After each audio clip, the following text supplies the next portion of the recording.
Yo guys, Galawan Game here. So may season 2 na ng NT. So di ko na papahabain yung video. Alam nyo naman na siguro yung pag check ng mga size nila, kung anong race sila. So ayan, umpisahan na agad natin yung pinupunto ng video natin. So ayan. So dito nga pala guys sa mushroom, ang gagawin natin dyan, ilalagay lang natin siya sa dulo, ilulure lang natin siya. So hindi nasasabog yung explosive mushroom pagka nakalagay siya sa dulo. Pero kasi pag nandito sa gitna, kailangan nyo siya apakan yung mga explosive mushroom. So medyo mahirap yon kasi minsan yung explosive mushroom, sabog-sabog siya, kalat-kalat siya. Minsan nasa labas pa nga ng area talaga yung yung mga mushroom. So ayan, pag nandiyan sa dulo, hindi na siya sasabog. Ayan, ganyan lang gagawin nyo. Ang kalaban nyo na lang dyan yung mushroom na purple. Ayan. Ayan, ganyan lang siya. So, ito guys, nirarun natin. NT normal lang to guys Ayan, kung mapapansin nyo yung mga mushroom, hindi na siya sumasabog. Basta walang lalagpas dyan. Kailangan dikit-dikit lang talaga kayo dyan.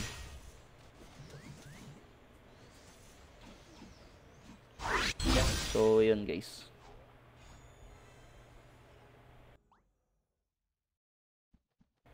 So dito naman guys sa Kraken, wala naman masyadong ganap din dito. Siguro dahil normal lang siya. Pero dito gagawin nyo, wala, babanatan nyo lang siya. Tapos magpo-poison kayo. So mawawala yung poison pag pumasok kayo dun sa may mga tubig-tubig na yan, yung mga bilog-bilog na tubig na yan.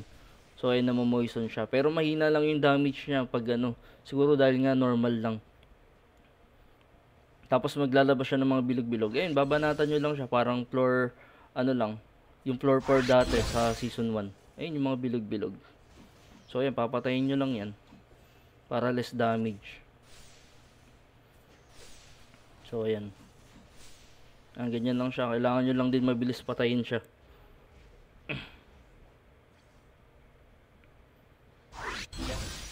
So wala siyang masyadong ganap itong Kraken na to.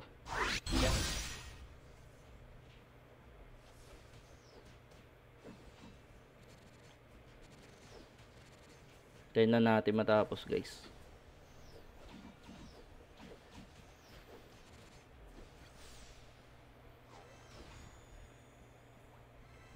So dito naman guys sa third floor, yung sa Drake, ang gagawin nyo dyan, ilalayo nyo yung Drake dun sa sa babae. Kung sino yung nakatayo dun sa katabi ng babae, ayun yung susundan niya. Pwede nyo gawin siguro ilayo nyo na yung babae muna bago mag-start. So pwede yun. Pero ewan ko dito ba't nilalapit ng mga kasama ko. Ayan. So ayan, babanatan nyo lang din siya. Pag namatay yung babae dito guys, hinahabol kasi yan ng ng mga monster. May lumalapit dyan. So papatayin nyo lang din yun. So pinakamaganda wizard siguro. Pinaka okay na nagbi-meteor. Ayan.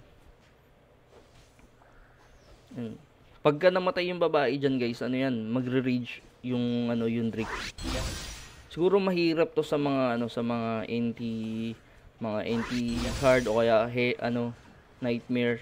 Pero normal lang kasi ito guys, kaya lang natin tong tapusin.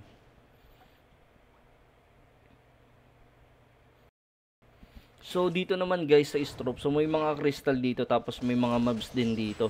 So yung mga mobs, maglalabas yun ng mga parang mga rune. Tapos dadalhin nyo yun kung anong kulay yung mga bawasan na crystal. So ayan, ganun siya gumagana. So kailangan hindi mabasag yung mga crystal. Although hindi siya talaga nababasag, lang, parang wala lang talaga siyang life. Ayun, tapos dadalhin nyo lang siya dun. Tapos ayun, nakikita nyo yung mga mobs, may mga rune siya. Yan, kunwari, pula yung bawasan, kikil ka ng red, tapos ipipick up mo yan, tapos dadalhin mo siya dun sa may red.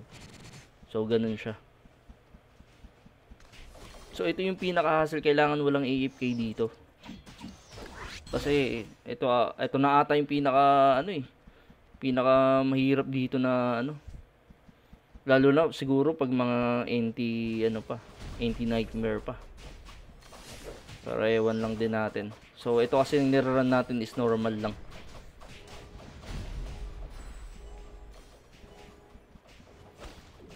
So yun yung iiwasan nyo dyan guys, yung sumasabog na inyong pa-cross. masakit yun. So yun. So dito na tayo sa Medusa, yung floor 5, no. So ang iiwasan nyo lang dito yung laser.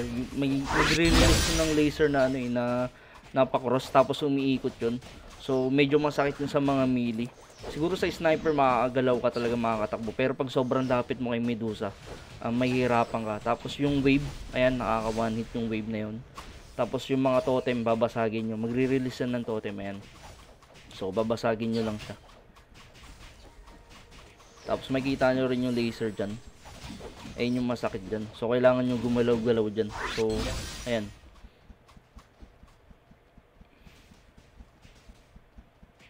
Pero pagka sobrang lapit mo kay Medusa, nun patay ka talaga kay Medusa.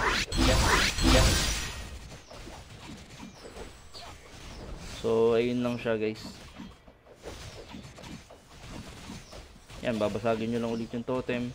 Pero yung laser na yun, pwede nyo iwasan yung punta lang kayo dun sa pinakababa, yung may hagdanan dun sa baba. Kung ayaw nyo tumakbo-takbo ng ganyan. Ayan. So tapos na siya.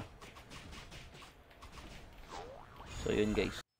Yun, guys, nga pala, guys. Dito nga pala, tinanggal ko na nga pala dito yung mga divine armament ko dito. So sa season 1, kinuha ko na to kasi hindi naman na gumagana to. So nakalagay naman to dito. Tapos dito, ayan, nakalagay naman siya na activated in all zone siya. So ito, wala nang kwenta, kinuha ko na siya. Tapos dito na lang ako naglagay ng permanent stat. Ayan. So dito na tayo nagko-kompleto ngayon. So ayun lang, guys. So thank you so much sa panonood at huwag kalimutan mag-subscribe at like sa video natin. So comment lang kayo dyan ng mga katanungan nyo, sasagutin natin yan sa comment. So sana nagustuhan nyo yung video natin. So thank you, guys.